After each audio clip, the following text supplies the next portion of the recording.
1986년 1월 28일 이때 우주왕복선 챌린저호에 비극적인 폭발 사고가 있었죠.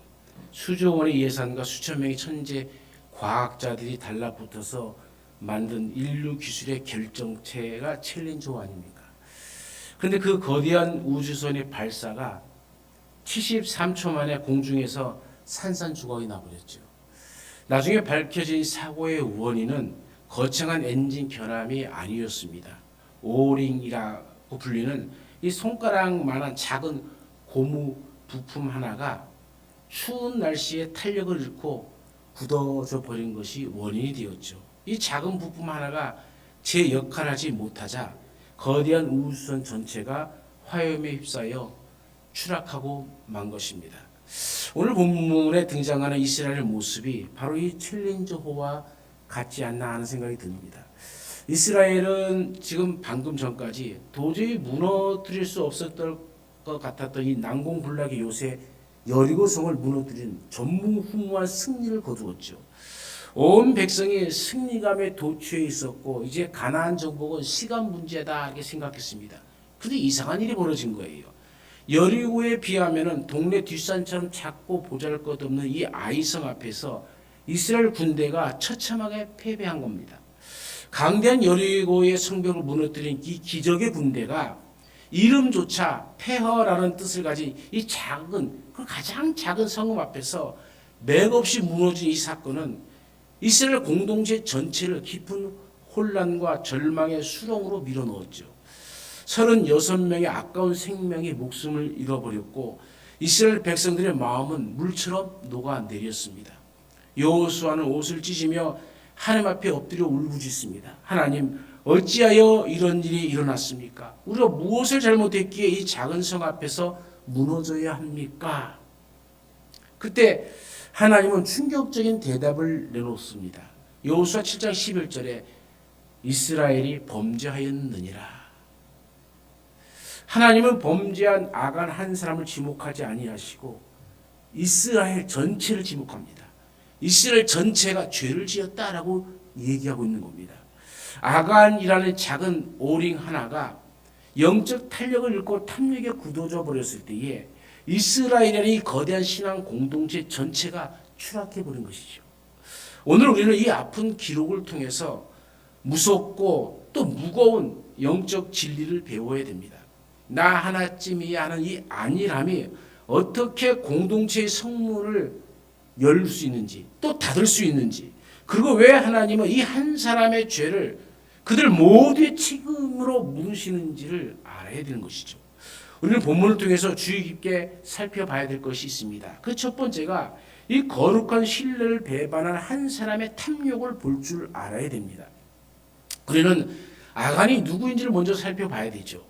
여호수아 7장 1절은 아간의 존재에 대해서 이렇게 설명합니다. 아간은 유다 지파다. 사라의 증손이다. 삽디의 손자고 갈미의 아들이다 라고 설명합니다. 이스라엘 중심 지파인 유다 지파 출신입니다. 그는 가족도 있고 재산도 있는 넉넉한 사람입니다. 즉 그는 가난해서 도둑질한 것이 아니란 얘기죠. 탐심 때문에 죄를 진 겁니다. 여호와께서는 여리고성을 점령할 때 분명히 명령하였죠. 이것이 여호수아 6장 18절, 19절, 20절, 10절 계속 나오는 말입니다. 너희는 온전히 바친 물건에서 취하지 말라.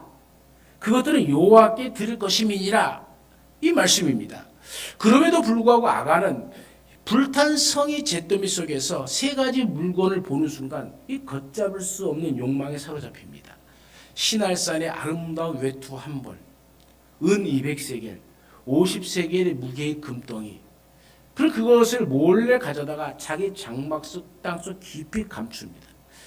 우리는 이 사건을 통해서 아이성 전투의 패배가 아간의 죄라는 명백한 원인, 그 뒷면에 공동체의 해이함과 지도자 여호수아의 치명적인 실책이 겹겹이 쌓여 있음을 볼 줄 알아야 되는 것이죠. 아간의 행위는 단순한 전리품의 절도가 아니라 하나님과의 언약 관계를 근본적으로 부정해버리는 신성 모독죄라는 것을 알아야 됩니다. 그 이유는 아간의 죄는 그 첫 번째가 하나님의 몫으로 구별된 거룩한 성물을 침범한 겁니다. 가나안 정복의 첫 열매인 여리고의 모든 것, 그것은 인간의 소유가 될 수 없습니다. 여호수아 6장 17절에는 모든 것은 여호와께 온전히 바치라. 18절에도 오직 너희는 그 바친 물건에 손대지 말라. 19절에도 그것을 여호와의 곳간에 드릴지니라. 21절에도 그 성 안에 있는 모든 것을 온전히 바치라. 이게 4번이나 계속해서 반복적으로 말씀하셨습니다. 분명한 하나님의 말씀이 거듭되어 강조되고 있음에도 불구하고 아간은 이 시나산의 외투와 은과 금을 취합니다. 단순히 동료의 재산을 훔친 것이 아니라 창조주 하나님의 주권을 도둑질한 행위인 것이죠. 마땅히 하나님께 온전히 바쳐야 할 거룩한 봉헌물, 그것을 히브리 말로 헤렘이라고 합니다. 그런데 그 헤렘을 개인이 욕심 때문에, 탐심 때문에 취하고 숨긴 행위가 공동체 전체에 파멸적인 영향을 미친 것이죠. 성경은 이것을 뭐라고 얘기하면 히브리 말로 말이라고 얘기합니다. 하나님 것으로 훔쳐서 자기의 이익을 삼으려고 하는 자, 그 재물을 말이라고 얘기하는 거죠. 이는 단순한 법적 위반을 넘어서 신성은 신뢰를 파괴하고 언약을 배반했다는 신학적인 선언이죠. 즉, 한 개인의 사건이 아니라 하나님의 사건이라는 것이죠. 인간이 스스로 언약을 파괴하였으니 그것은 죄요, 사망밖에 남는 것이 없습니다. 교회는 하나님의 언약 공동체임을 알아야 됩니다. 오늘도 우리는 하나님의 언약 백성으로서 하나님의 것을 마땅히 하나님께 돌려야 됩니다. 나 하나 안 한다고, 나 하나 빠진다고, 나 하나 어떻게 되어진다고 뭐 큰 영향도 없을 것 같은데라는 생각은 바로 아간이 갖는 범죄입니다. 그것은 하나님 것을 도둑질하는 말이 되어지는 겁니다. 우리는 하나님께 돌려줘야 될 헤렘을 마땅히 헤렘되게 해야 됩니다. 하나님께 드려야 되는 것이죠.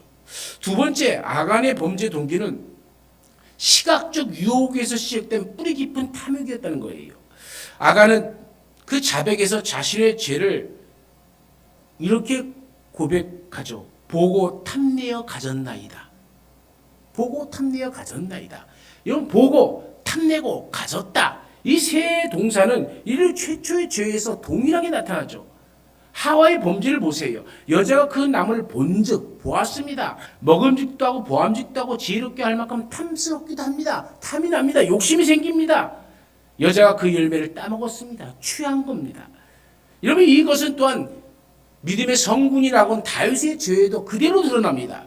다윗이 우리의 아내를 보고 탐내어 빼앗아 버립니다. 눈으로 보고 마음으로 탐내고 손으로 취했다는 얘기입니다. 이것이 죄의 고전적인 경로입니다. 사도 요한은 이 유혹의 구조를 이렇게 정리하죠. 이는 세상에 있는 모든 것이 육신의 정욕과 안목의 정욕과 이색의 자랑이다. 이러면 봄 자체가, 보았다는 것 자체가 죄는 아닙니다. 그러나 그것을 탐내는 순간 그것은 죄악의 씨앗이 되어집니다. 그리고 행동으로 옮겨주는 순간에 그 씨앗은 모든 것을 삼키는 독초가 되어져 버리는 겁니다. 특히 주목해야 할 지점은 내가 선택한 신할산의 아름다운 외투입니다. 신할산의 아름다운 외투. 여러분, 신할은 어디입니까? 신할은 인류가 바벨탑을 쌓았던 곳입니다. 하나님께 도전했던 문명의 발상지입니다. 메소포타미아 남부 지역을 의미하는 것이죠. 프란시스 셰퍼라는 신학자는 이 아간이 훔친 옷이 당시 최고급 문명을 상징하는 세련된 명품이었다는 것을 이야기합니다. 아간이 탐낸 것은 단순한 천조각이 아니라는 겁니다. 문명의 중심지에서 온 성공과 권력, 그런 남들보다 앞서 보이고 싶은 허영이 바로 그 상징이었다는 것이죠. 이것이 신할의 외투입니다. 광야의 먼지를 뒤집어 쓰고 살았던 히브리인들에게는 이 신할의 멋진 외투는 그 자체로 거부할 수 없는 세상을 향한 동경이었겠죠. 개인의 내면에서 쌓던 이 작은 동경은 결국 거룩한 공동체의 정체성을 뿌리채 흔들어버리는 독버섯이 되었던 것이죠. 이스라엘은 여리고의 모든 전리품을 하나님께 바치라는 엄중한 명령을 받았습니다. 그럼에도 불구하고 아간은 신할산의 아름다운 외투와 은과 금을 보는 순간에 하나님의 말씀을 잃어버리는 겁니다. 하나님의 말씀을 땅에 묻어버린 겁니다. 그가 묻어야 될 것은 신라산의 외투와 은과 금이 아니라 하나님의 말씀이었다는 것이죠. 하나님의 말씀을 먼저 묻어버렸기에 그들은 눈에 보이는 탐욕을 쫓아 살아가게 되어진 것이죠. 아간의 죄는 그래서 단순한 절도가 아니라 하나님의 것을 도둑질한 불신앙이었다는 것이죠. 거룩한 전쟁의 목적을 사욕으로 더럽힌 행위인 것이죠. 우리가 명심하고 우리가 살아가면서 알아야 될 것이 있죠. 반드시 큰 승리 뒤에는, 큰 기쁨 뒤에는 영적 방심이 찾아온다는 겁니다. 남들이 보지 않는 장막 밑에 감춘 나만의 작은 죄가 공동체 전체의 승리를 가로막는 치명적인 독이 될 수 있다는 것을 알아야 됩니다. 하나님은 우리의 손에 든 칼보다 우리 마음속에 감춘 외투를 먼저 보십니다. 내 장막 밑에 감춘 시날산의 외투를 꺼내놔야 되는 거예요. 남들은 모르지만 하나님과 나만이 아는 은밀한 죄, 세상에 대한 탐심이 있습니까? 그것이 여러분의 가정과 교회의 승리를 가로막고 있다는 사실을 알아야 됩니다. 오늘 이 시간 우리 모두가 하나님 앞에 단독자로 서서 내 마음의 장막을 수색해야 됩니다. 작은 타협이 있지 않았는가, 정직하지 못한 이익이 있지 않았는가, 숨겨둔 우상이 있지 않았는가를 다 찾아내서 하나님 앞에 정직히 내려놓고 회개하는 역사가 있기를 간절히 축원합니다. 큰 두 번째로 이 백성들의 인본주의적 신앙을 볼 줄 알아야 됩니다. 아이성이 작다고 만만하게 보인다고 이들은 기도하지 않았습니다. 기도가 생략된 열정은 필망입니다. 여리고를 무너뜨린 이스라엘은 자신감이 넘쳐 이제 여호수아와 몇 명의 지도자들이 모여서 뭐라고 얘기합니까? 아이고 아이성 저 조그만 성 그냥 우리 2-3천 명만 올라가도 충분할 것입니다 하면서 아이성을 얕보았습니다. 결과는 비참한 패배와 36명의 죽음이죠. 여리고를 돌 때는 하나님의 교회를 앞세우고 하나님의 말씀에 따라 침묵하며 돌았지만 아이성을 침략할 때는 하나님께 묻지 않습니다. 침묵이 아니라 인간의 말들이 나오기 시작합니다. 자신들의 판단과 전략을 앞세웁니다. 이것을 인본주의라고 하는 겁니다. 한번 해본 경험, 한번 큰 승리를 맛본 이 경험, 이 좋은 결과를 가져왔을 때에 우리는 그것을 자기 자신들이 잘해서 한 것이라고 착각을 합니다. 그래서 내 경험을 의지하게 되어지고 쌓아놓은 데이터를 의지하면서 일을 하죠. 우리는 이 큰 위기 앞에서는 기도하지만 사소해 보이는 일에는 내 경험을 의지합니다. 그게 바로 인본주의입니다. 바로 그때 무너지는 순간이죠. 그 결과는 참패입니다. 하나님 없는 열정은 무모한 뿐이죠. 어제의 승리가 오늘의 승리를 보장하지 못합니다. 가장 작아 보이는 아이성 앞에서도 우리는 여전히 하나님의 도우심이 필요한 연약한 존재임을 잊지 말아야 되는 것이죠. 이 정도쯤이야 내 힘으로 할 수 있지 라는 생각이 들 때, 이 정도쯤이야 내 돈으로도 얼마든지 할 수 있어 라는 마음이 들 때 멈춰 서십시오. 그리고 기도하십시오. 하나님의 뜻을 물으십시오. 아무리 작은 결정이라도 하나님의 결제를 먼저 묻는 신앙이 회복되어지시기를 간절히 축원합니다. 세 번째로 봐야 될 것은 한 사람의 죄가 공동체에 어떻게 나타나고 있는가를 발견해야 됩니다. 하나님은 아간 한 사람의 죄를 이스라엘 전체의 죄로 말씀하셨습니다. 구약 신학자인 로빈스는 공동체는 개별 인간들의 단순한 집합체가 아니라 하나의 생명을 공유하는 유기체라고 이야기합니다. 이것이 공동체의 연대의 원리입니다. 우리 몸의 한 부분에 발생한 악성 종양이 몸 전체의 생존을 위협하지 않습니까? 아간의 죄는 이스라엘이라는 거대한 몸을 마치 암덩이처럼 들어가 버린 겁니다. 오염시켜 나가는 거죠. 그 암덩어리가 계속적으로 번져나가는 그런 역할을 하는 것이죠. 죄는 절대 혼자 머무르지 않습니다. 죄는 반드시 공동체의 전이 되어집니다. 가정에서 한 사람의 탐욕은 가족 전체를 불행하게 만들죠. 교회에서 한 지도자의 숨겨진 죄는 공동체 전체에 영향을 미칩니다. 직장에서 한 사람의 부정직함은 팀 전체의 신뢰를 무너뜨립니다. 나 혼자 하는 죄인데 누가 알겠어.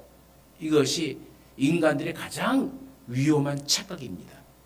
우리는 결코 혼자 죄짓지 않습니다. 하나님이 보십니다. 그리고 공동체가 영향을 받습니다. 하나님께서 아간 개인이 아닌 이스라엘에게 진노하셨던 이유가 바로 여기에 있는 것이죠. 프란시스 셰퍼라는 사람은 성경 전체를 관통하는 패턴을 복, 죄, 심판, 회복이라고 얘기합니다. 하나님이 복을 주십니다. 근데 그 복을 누리면서 계속적으로 살면 얼마나 좋겠습니까? 많은 그 복을 가지고 인간들은 죄를 짓습니다. 그리고 그 죄의 결과는 하나님의 진노하심, 심판입니다. 심판했을 때 인간은 비로소 하나님 우리가 잘못했습니다 하고 회개를 하죠. 그때 다시 하나님은 회복시켜 주십니다. 회복되었으면 이제 똑같이 죄를 짓지 않아야 되잖아요. 그런데 인간은 다시 또 이 회복의 복을 받았으면은 살아야 되는데 그 복 가운데 살아야 되는데 또 죄를 짓고 또 심판을 받고 또 회복되어지고 또 죄를 짓고 계속적인 반복이죠. 이것이 사사기의 역사뿐만 아니라 오늘 인류의 역사와 똑같습니다. 여리고의 승리라는 복 이후에 아간의 죄가 들어오자 아이성 패배라는 심판이 공동체 전체에 임한 것이죠. 이 과정에서 우리는 아간의 가족까지 함께 처벌받는 잔혹한 광경에 직면하게 되지죠. 이는 현대적 윤리관으로 이해하기 힘든 부분이지만은 아간이 훔친 물건을 장막 안 땅속에 숨겼다는 사실에 주목해 보세요. 좁은 장막 안에서 그 금덩어리와 외투를 감추는 과정을 가족들이 몰랐을 가능성은 매우 희박하죠. 즉 그들은 침묵의 공모자였다는 겁니다. 죄의 은닉에 동참한 자들이었다는 거예요. 결국 온 이스라엘이 아골골짜기에서 아간과 그의 가솔들을 돌로 친 행위는 단순히 복수를 한 것이 아닙니다. 이 심판에서 주목할 점은 아간을 처벌하는 주체가 온 이스라엘이었다는 거예요. 공동체 전체가 징계에 참여함으로써 그들은 이 문제가 단순히 어떤 개인의 일탈이 아니라 공동체 안의 문제임을 확인하고 죄를 함께 제거하는 의식을 치는 것입니다. 이런 아간이라는 병든 부분을 도려내서 이스라엘의 몸 전체를 살리기 위한 외과 수술적 행위이자 죄와의 단절을 선언하고 하나님과의 언약을 재확인하는 공동체적 참회 행위입니다. 따라서 아간에 대한 징벌은 곧 이스라엘 전체에 대한 징벌이자 치유의 과정임을 우리가 알아야 되는 것이죠. 네 번째로 깨달아야 될 것은 늦어도 바르게 가야 함을 발견해야 합니다. 본문에서 서두른 두 사람을 발견하게 되어지죠. 첫 번째는 아간입니다. 아간의 가장 큰 비극은 기다리지 않았다는 거예요. 불과 며칠 후에 이제 아이성 전투에서 하나님은 전리품을 가져도 좋다라고 여호수아 8장 2절에서 말씀합니다.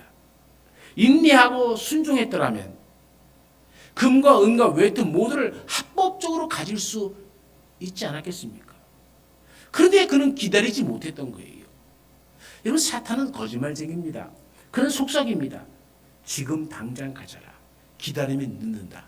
기다리면 뺏긴다. 아무도 모른다. 아무도 보는 사람 없잖아. 그러나 그것은 모두가 거짓이죠. 우리는 이 거짓에 속지 말아야 되는 것이죠. 두 번째로 봐야 될 사람은 지도자 여호수아의 뼈아픈 실책이 고스란히 드러난다는 것이죠. 아간의 죄가 패배의 영적 원인이었다면 여호수아는 그 첫 번째가 승리의 도처에서 하나님의 묻기를 잊었습니다. 여리고라는 거대한 성을 무너뜨린 후 그는 아이성이라는 작은 과제 앞에서 영적 긴장을 완전히 놓아버렸습니다. 가나안 정복 전쟁 중 유일하게 하나님의 말씀을 구하지 않고 치른 전투가 아이성 이 1차 전투입니다. 이름부터 이미 폐허 아닙니까? 아이라는 뜻은 폐허라는 뜻입니다. 이 폐허 같은 성읍을 보면서 그는 자신의 지략과 군사력으로도 충분히 이길 수 있다고 자만하였습니다. 여호수아는 중요한 전쟁을 앞둘 때마다 언제나 아침 일찍 일어나 기도하는 지도자였죠.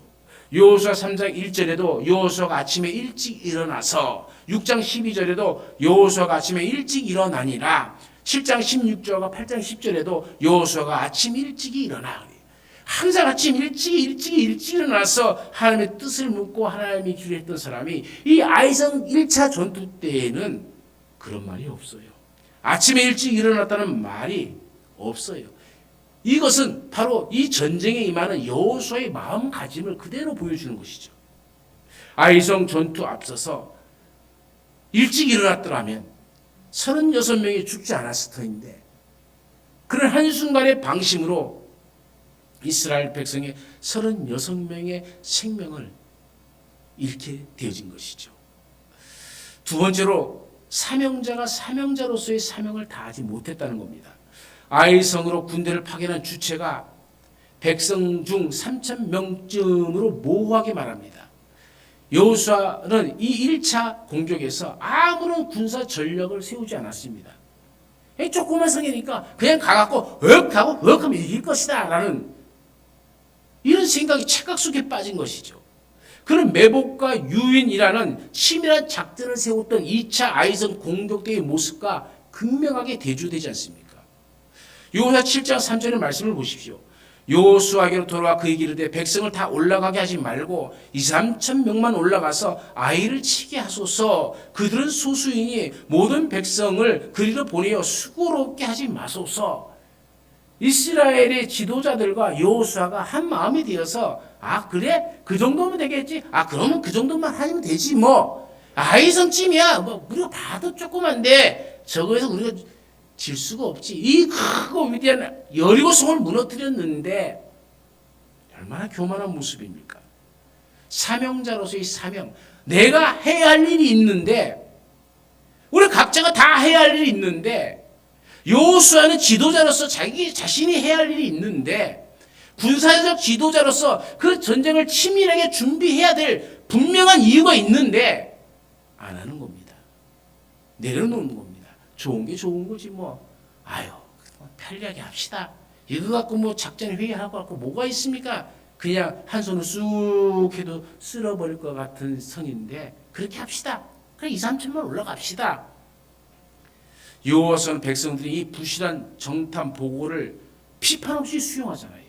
그 전투에 직접 참여하지도 않습니다. 이런 건 모두가 지휘관으로서의 명백한 과실이죠.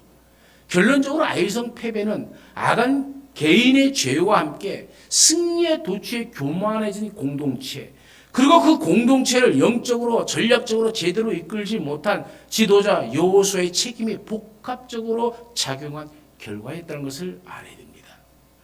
다섯 번째로 우리는 죄는 반드시 드러난다는 것을 알아야 됩니다. 숨겨진 죄는 없습니다. 아간은 물건을 장막 땅속 깊이 감추었습니다. 아무도 보지 못했습니다. 아무도 몰랐습니다. 그는 여리고성이 불타고 이스라엘을 환호할 때 아무 일 없다는 듯이 서 있었을 겁니다. 그러나 하나님은 아셨습니다. 하나님은 지파별로, 족속별로, 가문별로, 사람별로 하나씩 좁혀나갑니다. 얼마나 긴 하루였겠습니까? 아간은 그 과정을 보면서 점점 조여드는 공포를 느꼈겠죠. 발소리 하나하나에 심장이 멈출 듯 했을 겁니다. 성경은 이렇게 경고합니다. 민수기 32장 23절 말씀에 너희 죄가 반드시 너희를 찾아낼 것을 알라. 율법의 맷돌은 천천히 돌아가는 것 같지만 반드시 아주 곱게 갈아버립니다. 시간이 지난다고 죄가 사라지지 않습니다. 오히려 이자가 붙습니다. 요즘 현대는 더욱 그러하죠. CCTV며 디지털 기록이며 금융 추적이며 증인들이 줄줄이 있습니다. 숨겨진 것들이 다 보여지고 밝혀지는 시대입니다. 그러나 무서운 것은 하나님 앞에서는 처음부터 감추어진 것이 하나도 없다는 사실을 알아야 된다는 것이죠. 우리가 히브리서 4장 12절의 말씀에 하나님의 말씀은 살아있다라고 하지 않습니까? 활력이 있다고 말씀하지 않습니까? 심령과 영과 및 관절과 골수를 찔러 쪼개기까지 한다고 하지 않습니까? 우리의 마음과 생각과 뜻을 판단한다고 말씀하지 않습니까? 하나님 앞에서 숨길 죄는 아무것도 없음을 깊이 깨달아야 됩니다.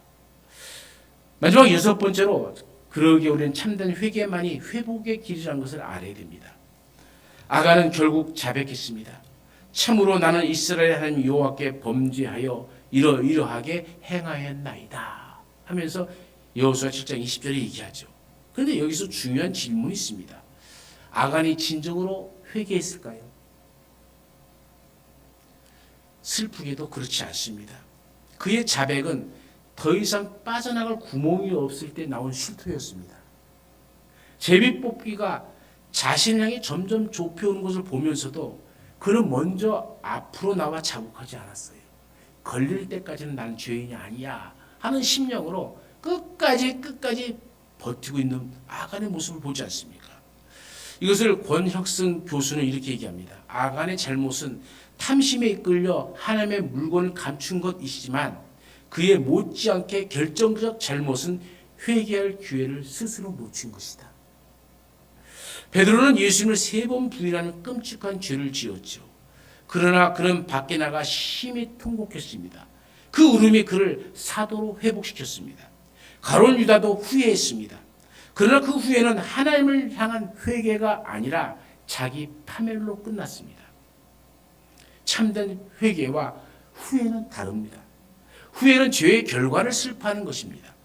그러나 회개는 죄 자체를 하나님 앞에서 돌이키는 것입니다. 하나님께서 원하시는 제사는 상한 심령이라 하나님이여 상하고 통회하는 마음을 주께서 멸시하지 아니하시나이다 라고 다윗이 고백하고 있지 않습니까? 회개할 때 우리는 하나님 앞에 용서함을 받지만 후회는 용서하고는 상관없는 일입니다. 후회는 회개가 아닙니다. 하나님은 오늘도 우리가 스스로 나와 고백하기를 기다리고 계시죠. 아직 제비가 여러분을 가리키기 전에 스스로 하나님 앞에 나와 회개하는 자가 지혜롭다는 것이죠. 사랑하는 여러분, 오늘 우리는 아간을 손가락질하기가 쉽습니다. 그러나 솔직히 뒤돌아보면 우리 안에도 아간이 있습니다. 하나님 것을 내 것인 줄 착각하며 살아간 적이 참으로 많이 있음을 알아야 됩니다. 이것을 발견하는 것은 은혜고 발견하지 못하면 아직도 우리는 아간의 장막 속에 땅에 파묻고 그것을 아무도 모를 거야 하는 착각 속에 빠진 그 모습으로 살아가는 것입니다. 반드시 심판이 있다는 것이죠. 우리도 이 아간의 시각으로 봅니다. 그리고 탐을 냅니다. 그리고 몰래 가졌습니다. 우리도 마음 깊은 곳에 감추고 있지는 않은지 우리는 훔친 것 아무도 모를 것이라고 생각하고 있지 않은지 깊이 내 자신을 돌아봐야 됩니다. 아간에게 던져진 돌들은 사실 우리에게 던져져야 할 돌들 아닙니까? 그런데 예수 그리스도께서 아간과 같은 우리의 죄를 대신 짊어져 주셨습니다. 우리가 받아야 할 심판을 주님이 대신 짊어져 주신 겁니다. 아간 한 사람의 범죄로 36명의 목숨을 잃었다면 예수 그리스도의 한 분의 십자가의 희생으로 수억만 명이 생명을 얻었습니다. 이제 우리는 악을 골짜기, 이 괴로움의 골짜기를 소망의 문으로 통과할 수 있어야 됩니다. 호세아 2장 15절 말씀에는 이렇게 선포합니다. 내가 거기서 그에게 그의 포도원을 주고 악을 골짜기를 소망의 문으로 삼아줄 것이다. 호세의 외침입니다. 호세의 선지자를 통해서 우리에게 말씀하고 있는 겁니다. 악을 골짜기, 죄악의 골짜기, 심판의 골짜기를 하나님께서 소망의 문으로 만들어 주신다는 겁니다. 이 회복의 은총, 이 소망의 은총은 바로 자기 자신의 죄악을 깨닫고 하나님 앞에 진정으로 나와 회개할 때에 우리에게 주어지는 문인 줄로 믿습니다. 우리 모두가 이 소망의 은총의 문에 들어가서 하나님과 영원토록 즐거운 삶을 살아가는 하나님의 자녀들이 되어주시기를 간절히 축원합니다. 거룩하신 하나님, 우리 안에도 이 아간이 있음을 고백합니다. 탐내고 숨기고 자신을 속여왔습니다. 우리의 죄로 인하여 공동체가 상처받고 나약해져가고 힘들어하고 있음을 깨닫게 하옵소서. 오늘 이 시간 이 아간의 이야기 앞에서 우리의 가슴 깊이 감추어 두었던 죄들을 주님 앞에 꺼내놓습니다. 회개하오니 용서하여 주옵소서. 상하고 통회하는 마음을 멸시하지 아니하시는 주님, 우리를 받아주시고 새롭게 하여 주시고 다시 거룩한 공동체로 세워 주옵소서. 예수님의 이름으로 기도드리옵나이다. 아멘.